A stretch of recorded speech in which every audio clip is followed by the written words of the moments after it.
But those of you who know the work of computer designers may be familiar with the term kludge, a crude and clumsy way to get the job done. The United States has sometimes been called a kludgeocracy, that it is ruled according to the principles of kludge. You never do the smartest thing, you never do the best thing, you do the kludge that gets you past all of the interest groups that have so many veto points in the United States. And that is what has happened. The president's proposals will impose heavily on, especially on utilities that use a lot of coal. It is not going to be, it is an achievable task because you can get very far in the carbon matter, as I don't have to tell you, by replacing coal with gas. And that has been a big part of the story in the United States over the past half decade.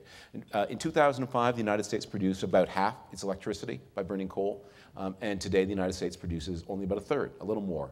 At the bottom of the recession, it was a third. Now that the economy's picked up, they've been adding a little bit more coal. So we're now back up to maybe 37, 38% comes from coal. But at the nadir of the recession, we were down to about 33% from coal. And simply moving from coal to gas turbines takes a big bite out of your carbon footprint. Do you bite a footprint? Reduces your carbon emissions per unit of electricity quite a lot. And there is a lot of gas replacement still to go. There are a lot of not only coal-fired plants, but old coal plants, coal plants that are more than 40 or 50 years old that are problematic in all kinds of ways. I mean, they produce all kinds of other pollutants. And with capital at 2%, it is not an intolerably difficult matter for a utility to replace a coal-fired generator with a gas turbine.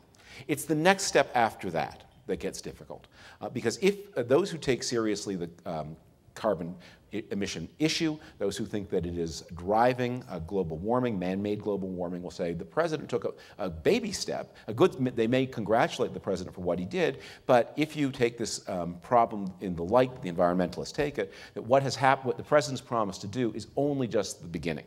And where the environmentalists want to go, merely substituting gas for oil will not take you.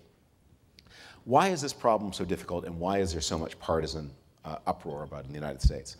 Well, I mentioned the differential in which utilities use coal versus which use other powers. The Republican states use a lot of coal in their electricity, and the Democratic states use rather less. But that's not really what this is, what makes this such a powerful and potent issue. It's not just the consumption, it is the way coal is produced. One of the things that is, the states in which coal is dug, in which coal is important to the local economy, have all shifted from Democrat to Republican over the past half decade. West Virginia, which is not as important a coal state as it used to be one of the most Democratic states in the Union, and has now become despite being one of the poorest states in the Union, it has now become one of the most solidly Republican. I think it's the only state where the Republicans increased their vote between 2004 and 2008.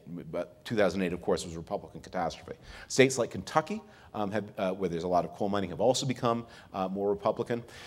And that is an important driver. But the most important driver is the way energy is used. For Republican voters, the climate debate is a debate over their way of life.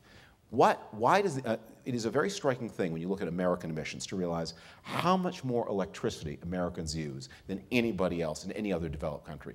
The average American house uses 2.5 times as much electricity as the average British house, and it uses 4 times as much electricity as the average Italian house. And when you look more closely to understand why this is so, that you see American electricity looks quite similar. I mean, there's more of it, but in the way Americans, there's slight variation. With the Italians, there's a slight variation. With the British, there's much less variation. The big difference is that how much of their electricity Americans use to cool their houses. Almost a quarter of all the electricity used by American households is used for air conditioning. Where is air conditioning used most? Of course, it is in the states of the South and West, the heartlands of Republican voting.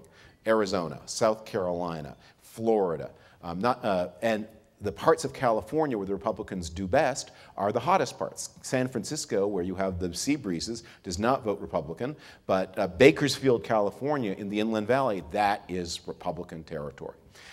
There is no way that you can have follow the president's approach on electricity without raising electricity prices, and people who are committed to a lifestyle based on air conditioning are going to be very much affected. And then there is the whole question of the motor car and driving. And what does driving symbolize?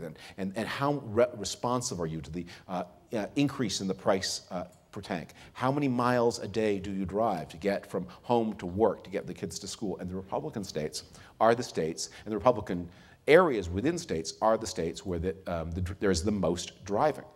Any place where people can walk to a really good cup of coffee probably votes Democratic.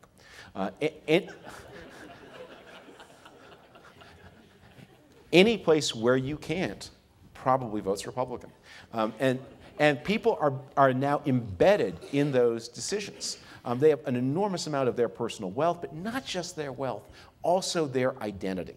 No one wants a family that thinks that it has done the right and good thing by saying, well, we want to have a bedroom for each of our children. Maybe we want to have 3 children instead of 2. And we want to have a house where that has room for that. And we want to go to a particular kind of church that is a suburban church. And we want to work in the suburban, not in the not for Google, but we want to work in the kinds of office parks where a lot of white-collar, middle-class America, those people they think they are making responsible decisions about being providers and parents, and to be told that they are wrecking the planet is an attack not just on their pocketbook, although it is that, it's an attack on their identity.